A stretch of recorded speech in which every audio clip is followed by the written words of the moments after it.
শুভ সকাল। আজ 26শে আষাঢ় 1431, ইংরাজির 11ই জুলাই 2024।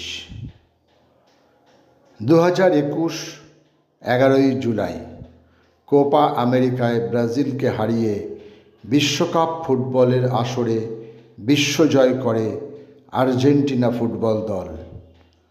28 বছর পর আবার তারা এই কাপ জয়ে সমর্থ হয়। একজন বাঙালি শ্রমিক নেতা, সাম্যবাদী স্বাধীনতা সংগ্রামী ও সোশ্যালিস্ট ইন্টারন্যাশনালের সদস্য ছিলেন শিবদাস বন্দ্যোপাধ্যায়। আজ তাঁর জন্মদিন। 1897 সালের 11ই জুলাই খুলনায় তাঁর জন্ম হয়। ভারতের স্বাধীনতা সংগ্রামে বৈদেশিক সাহায্য পাওয়ার চেষ্টায় 1921 সালে আফগানিস্তানের ভিতর দিয়ে সোভিয়েত রাশিয়া চলে যান।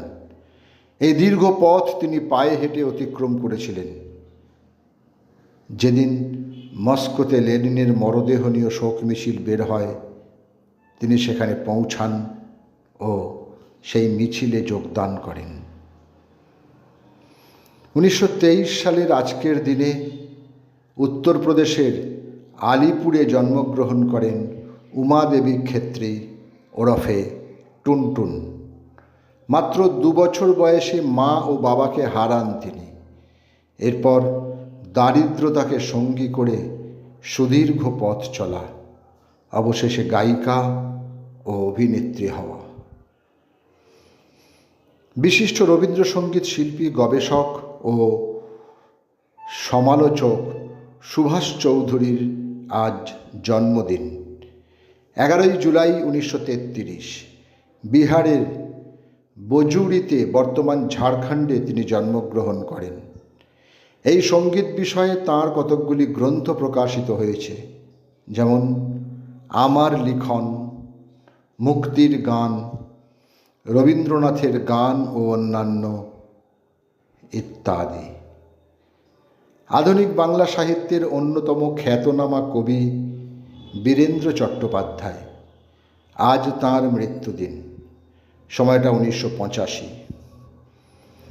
প্রেম, প্রকৃতি, চারপাশের মানুষ, তুচ্ছ ছোট ঘটনা, সমাজ আন্দোলন, পৃথিবীর নানান স্পন্দন ঘিরে রয়েছে তাঁর কাব্যে। তাঁর বহু কবিতার সুর সংযোজন করে তা পরিবেশন করেছেন হেমাঙ্গ বিশ্বাস, প্রতুল মুখোপাধ্যায়, অজিত পাণ্ডে, আরও গণসঙ্গীত শিল্পীরা। 11ই জুলাই 2003 দিল্লিতে শেষ নিঃশ্বাস ত্যাগ করেন ভীষ্ম সাহানি। তিনি ছিলেন একজন হিন্দি লেখক, অনুবাদক, নাটককার ও অভিনেতা।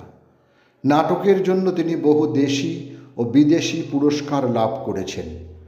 তাঁর উল্লেখযোগ্য গ্রন্থের মধ্যে হল 5টি উপন্যাস, ছোট গল্পের 9টি সংকলন ও 3টি নাটক, এবং তার ছোট ভাই অভিনেতা ও লেখক বলরাজ সাহানির জীবনী গ্রন্থ বলরাজ মাই ব্রাদার্স লেখেন।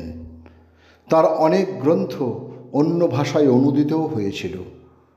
মৃত্যুর কয়েক মাস আগে তাঁর আত্মজীবনী আজ কা অতীত প্রকাশিত হয়। সকলকেই আমার আনত প্রণাম।